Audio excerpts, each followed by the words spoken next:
নলছিটি উপজেলার সিদ্ধকাঠি ইউনিয়নের ১৪ বুড়িয়া গ্রামের বাসিন্দা মোহাম্মদ হারুন হাওলাদার গত ৩-৮-২৫ তারিখ রাত ১১টা ২০ মিনিটে ঢাকা মেডিকেলের বার্ন ইউনিটে চিকিৎসাধীন অবস্থায় মৃত্যুবরণ করেছেন।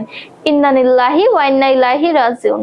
গত ২৭শে জুলাই নলছিটি পল্লী বিদ্যুতের লাইনের ১৪ বুড়িয়া এলাকায় একটি তার পড়ে থাকার সংবাদ এলাকাবাসী কর্তৃপক্ষকে অবহিত করলে দীর্ঘ সময়ে পদক্ষেপ না নেওয়ায় ৫৫ বছরের বৃদ্ধ হারুন হাওলাদার বিদ্যুতের তারে জড়িয়ে মারাত্মক জখম হন।